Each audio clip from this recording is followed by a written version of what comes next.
各位小伙伴，大家好。上一讲呢，我们提到在引言中，我们通常需要从一个普遍的问题入手，来确立一个具体的研究课题。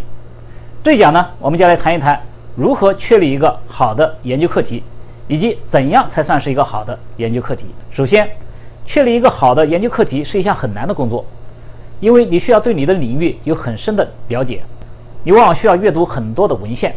有些夸张的说，如果你找到了一个好的研究课题，你的科研工作基本上就已经完成了一大半。好的学生知道对的答案，优秀的学生知道问对的问题，对的答案往往只需要了解几个点就可以了，而要问出对的问题，往往你需要了解整个的面。对于研究者来说呢，只有能够问出对的问题，我们才能写出好的研究提案，才能申请到更多的研究经费。一般来说，确立一个新的研究课题有3种途径。在这3种途径中呢，我们的关注点是有所不同的。第一种途径就是填补研究空白。在这种途径中呢，我们致力于发现现有文献中的研究空白或者漏洞，而我们提出我们的研究课题去弥补这个漏洞。现有的空白或者漏洞一般是个 old problem， 也就是老问题。对于老问题呢，一般它的重要性已经被广泛认可，但是呢，解决老问题往往在技术上具有挑战性。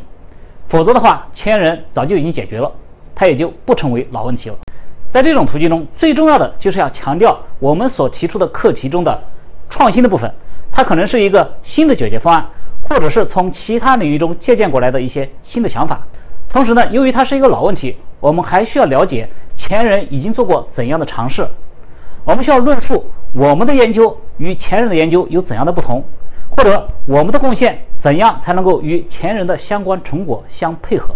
第二种途径呢，就是延伸现有的研究。在这种途径中，我们追踪某一个领域的研究历史，一项接一项的成就，每一项研究呢都建立在前一项研究的基础上，同时又为下一项研究奠定了基础。延伸现有的研究呢，常常会涉及到 new problem， 也就是新的问题，甚至是新的领域。和旧的问题相比来说呢，新的问题往往孕育着更多的机会，但是呢，它的意义往往并不十分明确，对于没有经验的研究者来说呢，容易迷失。所以呢，在这种途径中，最关键的是我们要始终牢记我们的长期目标，我们要时常问一下自己，这项工作的意义和必要性，我们选择的这个研究课题对于我们的长期目标，对于我们的目标受众有什么实际的贡献。第3种途径是把一项成功的研究在不同的情况下进行复制。我们可以把一项成功的研究在不同的变量范围，或者是不同的样本群，甚至是在不同的领域中进行某种复制。这个呢，是一种相对比较安全也相当普遍的途径。在这种途径中呢，最关键的是要避免复制过程中可能发生的错误。因为呢，有些东西可以复制，但是有些东西是不可以复制。我们需要时刻注意我们所要复制的成功的研究中它所有的前提和假设，同时呢，也要关注我们自己的本地条件以及它们可能带来的差异。为了确立一个好的研究课题，这3种途径呢，可以单独使用，也可以组合使用。那么，怎样才算是一个好的研究课题呢？这里也有3条准则。第一条准则，一个好的研究课题应该是具体可行。一个好的研究课题，它其中包含的所有的术语和变量都应该有明确的定义，整个的课题呢应该有明确的边界，不应该存在任何先入为主的假设。同时呢，它也应该适合你现有的资源条件。第2个准则，一个好的研究课题应该是开放的和可争议的。